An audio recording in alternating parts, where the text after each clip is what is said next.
జూబ్లీహిల్స్ నియోజకవర్గం రహమత్ నగర్ డివిజన్లోని సాయిపై చర్చా కార్యక్రమం నిర్వహించిన కాంగ్రెస్ సీనియర్ లీడర్ భవానీ శంకర్. ఈ కార్యక్రమానికి ముఖ్య అతిథిగా వచ్చేసిన సికింద్రాబాద్ మాజీ ఎంపీ అంజన్ కుమార్ యాదవ్.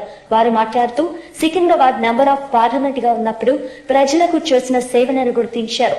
ప్రతి సమయం ప్రజలకు సేవ చేస్తూ అభివృద్ధి పనులు ఎన్నో చేశామని, జూబ్లీహిల్స్ లో కాంగ్రెస్ కంచుకోట జూబ్లీహిల్స్ ప్రజలు ఉప ఎన్నికల్లో భారీ మెజార్టీతో ఓటు వేసి గెలిపించాలని తెలిపారు.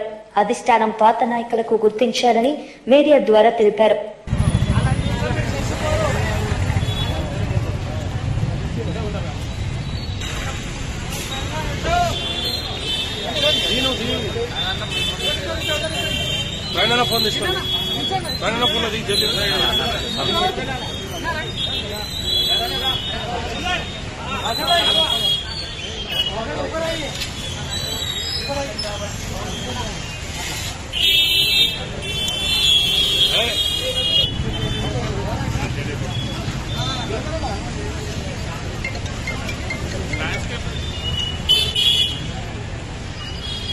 जरा दूर अंदर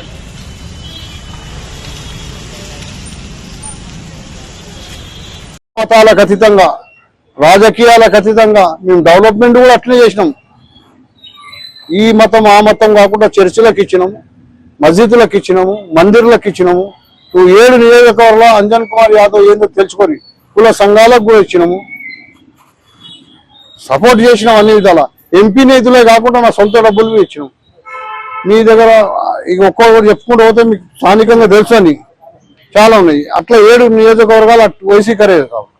ऊपर वाला अपने को बंडारू दत्तात्रेय को जीत के आया, अपन मामूली आदमी था, यूनियन मिनिस्टर था वो। आप ही लोग जिताया ना मेरे को, 2 बार जिताए, 3 बार।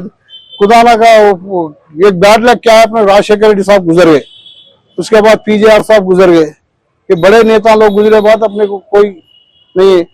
किधर के आके अपने को कर रहे। तो मैं बोला अपने कार्यकर्ता को बात मैं नहीं बोलने दो, नक्का बोलने दो, मैं आ रहा हूँ तुम्हारे पास बोल के आया। నేను వస్తున్నా మన కార్యకర్తలు గలవని కానీ వచ్చినా మనం ఉండాలి కదా, ఉనికి కాపాడాలి. వాళ్ళకేం తెలుసు 20 ఏళ్ళ నుంచి ఏం చేసింది, ఎవరేమైంది, ఎవరికి. ఇప్పుడు 20 ఏళ్ళ కింద పిల్లలు ఇవ్వాలి, వయసు లేరు. నేను ఫస్ట్ టైం ఎంపీ నుంచి ఇప్పుడు భవానీ శంకర్ 20 ఏళ్ళు తీసే, ఎప్పుడు ఎన్ని ఏజ్